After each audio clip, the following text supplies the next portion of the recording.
Thriller murder mystery the intern episode 32। ये cyber attack कैसे हुआ है? वास्को चीखा। वो अपने कैबिन में बैठा हुआ था और उसके सामने उसकी कंपनी की बेस्ट आईटी एक्सपर्ट और उनका आईटी हेड भी था। तभी रेनू का फ्रंट डेस्क से वास्को के पास फोन आया। Hello sir. हाँ रेनू, बोलो। वास्को बहुत ही गुस्से भरे स्वर में बोला। उसने अपने आईटी के एक्सपर्ट्स की ओर निराशा भरे अंदाज में देखा। वो सभी क्लूलेस थे कि क्राई के सर्वर पर ये साइबर अटैक कैसे हो गया था। सर, इंस्पेक्टर राजवीर आए थे, रेनू घबराते हुए बोली। उसे क्या चाहिए अब? सर, वो नरेश सर और ऋतु मैडम के लिए पूछ रहे थे। उस मूर्ख को और कोई काम तो है नहीं, जब देखो तब क्राई चला आता है। ठीक है, मैं माधव को बोलता हूँ, तुम उसे वहां से चलता करो। सर, वो चले गए। मैंने कहा कि नरेश सर और ऋतु मैडम मीटिंग में हैं। Good job Renu. वास्को ने फोन काट दिया। उसने फिर अपने उन आईटी एक्सपर्ट को देखा जो पसीना पसीना हो रहे थे और अपने लैपटॉप पर लगे हुए थे। वास्को मन ही मन सोच रहा था कि इन मूर्खों के होते हुए भी ये साइबर अटैक हो गया। उसने निकम्मों की टीम पाल रखी थी। वास्को की सुर्ख आंखों से वो आईटी एक्सपर्ट्स, जो शायद 25-30 साल के लोग थे, वो ऐसे घबरा रहे थे मानो उन्हें किसी शेर के सामने निहत्था खड़ा कर दिया गया हो। आईटी हेड उनको देखकर बोला, go to server room and check, we will manage here. सभी जूनियर लोग सर्वर रूम की ओर चले गए। उन्होंने वास्को की तरफ देखने की हिम्मत भी नहीं की। अब केवल आईटी हेड और उसकी डिप्टी ही वहां पर थे। इधर वास्को उन्हें देखने के बदले अपने सिक्योर फोन से माधव को फोन लगा रहा था। फोन आंसर होते ही वास्को तल्ख लहजे में बोला, माधव, तुम्हारा आदमी आया था। कौन? राजवीर? हाँ माधव, वही। उसे तो मैंने अमरीक को ढूंढने के लिए लगा रखा है वास्को, तो उसे कहो अपना काम करे, अमरीक को ढूंढे और उसका काम तमाम कर दे। हो जाएगा वास्को, तुम टेंशन मत लो। हो जाना चाहिए, वो भी जल्दी। याद रखो माधव, मेरे पास समय की कमी है। वास्को ने फोन काट दिया। माधव के लिए इतना इशारा काफी था। वास्को को पता था कि किससे कितनी देर बात करनी है। मूर्खों, क्या हुआ है? हम वर्ल्ड की बेस्ट फार्मा कंपनी है, हमारे ही सर्वर हैक हो जाएंगे तो क्या होगा?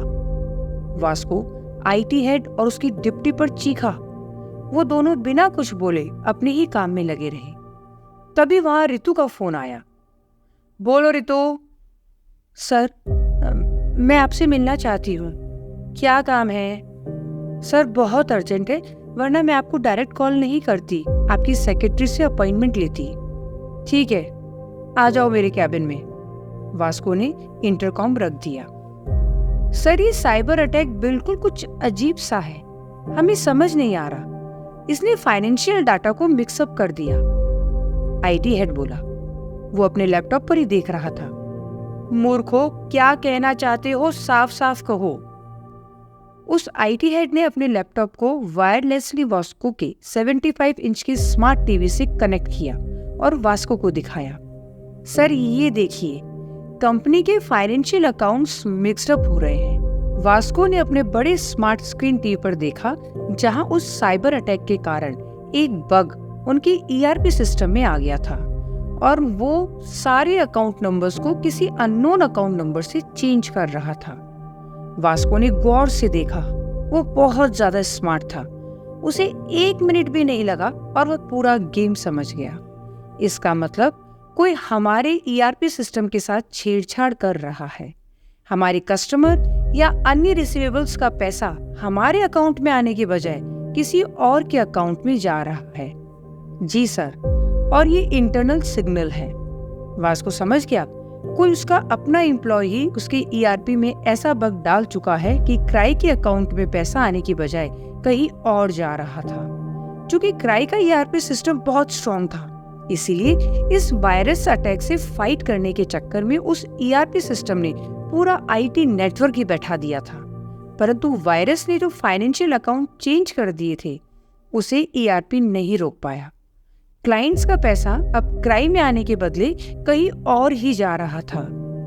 क्राई को हर घंटे तकरीबन 10 करोड़ रुपए का रेवेन्यू आता है। यदि ये सिस्टम एक भी दिन खराब रहा तो 250 करोड़ रुपए का नुकसान क्राई को हो सकता था। इसे फौरन ठीक करो, वास्को चीखा। तभी वहां रितु आ गई। वास्को के होश उड़ गए थे और उसके आईटी एक्सपर्ट्स पूरी कोशिश में लगे हुए थे कि इस फाइनेंशियल लीकेज को कैसे ना कैसे तुरंत रोका जाए। वास्को ने रितु का आना नोटिस ही नहीं किया। वो अपने एक्सपर्ट्स पर चीख रहा था, मेरे 10 करोड़ का हर घंटे नुकसान हो रहा है, तुम सब अपना काम जल्दी से करो। रितु ने वास्को को देखा और उन आईटी एक्सपर्ट्स को जो अपने अपने लैपटॉप में घुसे हुए थे। वास्को सर, रितु, अभी मैं बिल्कुल भी फ्री नहीं हूँ। जो भी है तुम नरेश से डिस्कस कर लो और जो भी इश्यूज हैं उसे खत्म करो। वास्को ने अनमने ढंग से बोला और रितु को जाने का इशारा कर दिया। सर, ये नरेश सर ने कराया है। रितु उस बड़ी स्क्रीन की तरफ जहां वो साइबर अटैक की डिटेल्स डिस्प्ले हो रही थी इशारा करते हुए बोली। क्या? वास्को चौंका। ऐसी बकवास के लिए ना मेरे पास समय नहीं है। तुम अपनी हद पार कर रही हो रितु। सर, नरेश सर कल अमरीक के चाय पकौड़े खा कर आए हैं, अब उसका ही बिल पे कर रहे हैं। रितु बहुत ही शातिरा ढंग से बोली। क्या बोल रही हो तुम? वास्को ने रितु को खुकार नजर से देखा। वास्को को लग गया कि रितु सच बोल रही थी, क्योंकि बोलते समय उसके हाव भाव बिल्कुल ही सामान्य थे। मैं कुछ समझा नहीं रितु। सर, मैं कल नरेश सर के साथ अमरीक से मिलने गई थी। क्या? हाँ सर, अमरीक नरेश सर को ब्लैकमेल कर रहा था। नरेश को ब्लैकमेल? मगर क्यों? क्योंकि उनका अभिषेक की पत्नी के साथ अवैध संबंध था। क्या? वास्को चौंका, फिर आगे बोला, तो इसका इस साइबर अटैक से क्या लेना देना? सर, वो मुझे डायरेक्टली नहीं पता, परंतु जब ये साइबर अटैक हुआ तो मुझे थोड़ा शक हुआ और मैंने नरेश सर के लैपटॉप की आईपी डिटेल्स चेक की। नरेश के लैपटॉप की आईपी डिटेल्स? तुम कैसे चेक कर सकती हो? सर, मैंने उनका लैपटॉप हैक कर लिया था। क्या?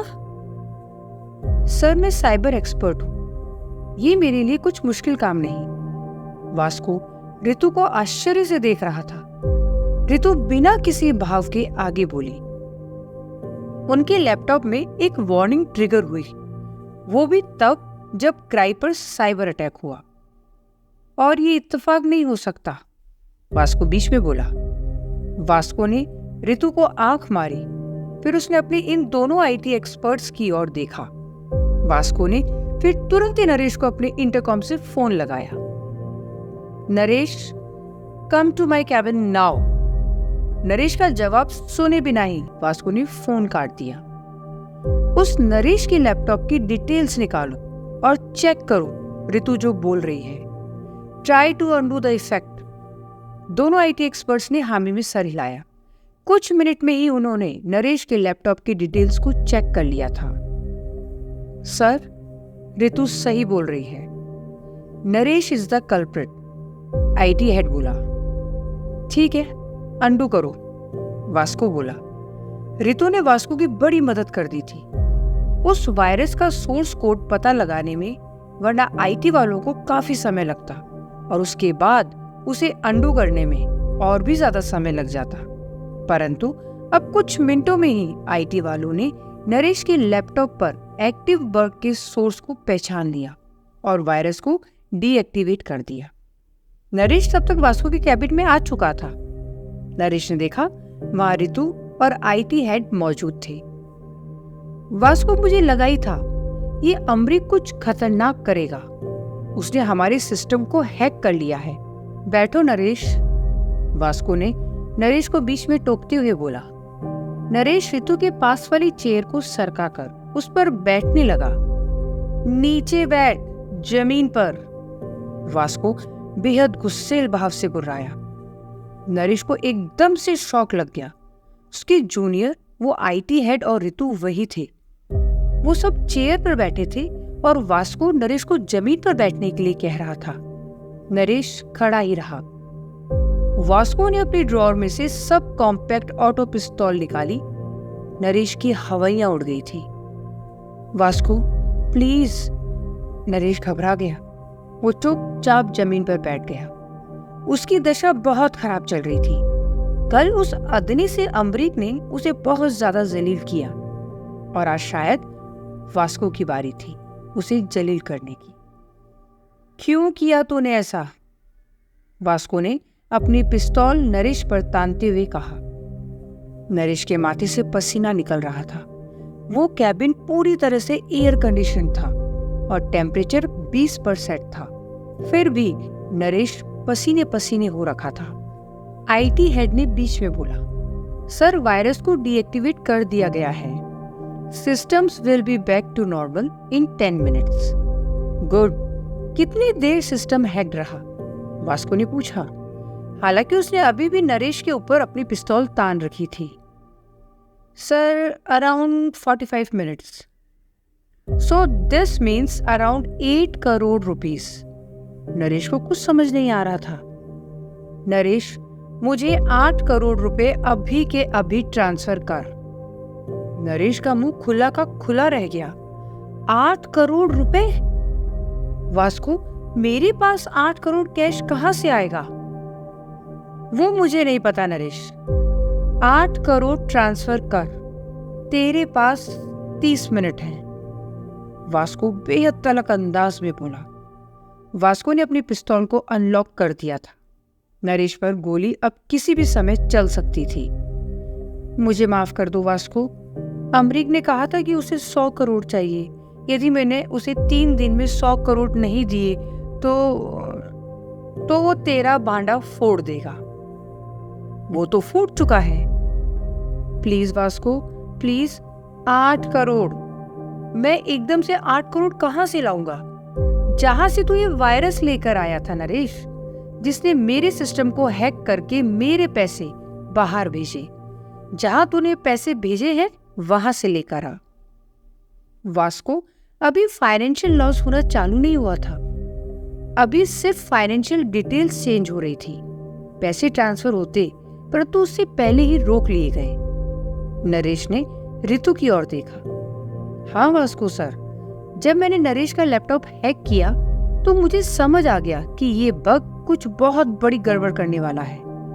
ऋतु ने वास्को की बड़ी स्मार्ट स्क्रीन की ओर इशारा किया जहां वो बग अब डीएक्टिवेट हो गया था और ईआरपी सिस्टम रीस्टोर हो रहा था। मैं उसे रोक तो नहीं पाई, बट मैंने उसे थोड़ा डिले कर दिया और फौरन आपके पास आ गई। स्मार्ट गर्ल ऋतु, इम्प्रेसिव। तुमने मेरा नुकसान होने से बचा लिया। Thanks sir. ऋतु का सर फक्र से ऊंचा हो गया था। ठीक है नरेश, तू ऋतु को 8 करोड़ ट्रांसफर कर दे। वास्को पर नरेश इससे पहले आगे कुछ बोलता, वास्को ने गोली चला दी। वो गोली नरेश के शोल्डर को हल्का सा स्क्रैच करती हुई आगे दीवार पर जा भिड़ी। नरेश की चीख निकल गई। ये तेरे सर को भी चीर सकती थी नरेश। वास्को बेहद खूंखार स्वर में बोला। नरेश बुरी तरह से रो रहा था। वास्को नरेश को घिन भरी नजर से देख रहा था। उसे समझ आ गया था कि ये मूर्ख सीईओ के साथ किस हद तक धोखा कर सकता था। तू चाहता तो मुझे सब कुछ साफ साफ बता सकता था नरेश, परंतु तेरी नीयत में खोट था। वास्को गुर्राया।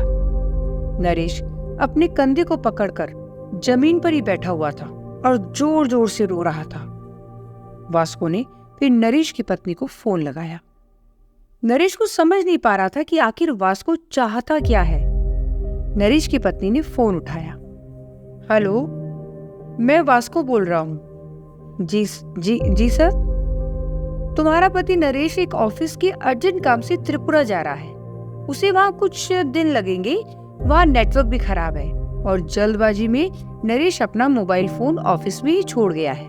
तुम चिंता मत करना, कुछ दिनों में वो शायद तुमसे संपर्क कर लेगा। इतना बोलकर वास्को ने फोन काट दिया। नरेश को समझ आ गया कि वास्को के इरादे खतरनाक थे। नरेश को अमरीक ने कहां फंसा दिया था। नरेश उठा और अपने दूसरे हाथ से अपने दाएं कंधे को, जिसमें से खून निकल रहा था, पकड़े हुए वास्को के पैरों में गिर गया। रितु को 8 करोड़ दे दे और मेरी नजरों से दूर हो जा। मेरे पास 8 करोड़ नहीं है। नरेश जोर जोर से रो रहा था। ठीक है, अपना घर रितु के नाम कर दे, वास्को बोला। वास्को ने अपने सेक्रेटरी को फोन लगाया और बोला, नरेश खट्टर अपना घर रितु मैडम को गिफ्ट करेंगे। अपने लीगल वालों को बोलकर पेपर तैयार करा लो, और जब तक नरेश सर साइन नहीं करे वो घर नहीं जाएंगी। दोनों आईटी हेड भी बुरी तरह घबरा गए थे। वास्को के साथ कोई भी खेल नहीं खेल सकता था। वास्को बेहद ही खूंखार इंसान था। वो ऐसे ही नहीं, इतनी बड़ी फार्मा कंपनी का मालिक था। अमरीक ने नरेश को कहीं का नहीं छोड़ा था। अमरीक का ये तीसरा शिकार था। सत्या की हत्या, अभिषेक की हत्या और नरेश को भी मृत्यु तुल्य कष्ट। कहीं अमरीक वाकई वास्को का ही तो आदमी नहीं था? क्योंकि ये तीनों शिकार वो ही थे जो वास्को को नुकसान पहुंचा रहे थे। इस उलझी हुई पहेली का कोई छोर किसी को भी नहीं मिल रहा था। आखिर अमरीक कौन था और ये रक्त रंजित गेम आखिर था क्या?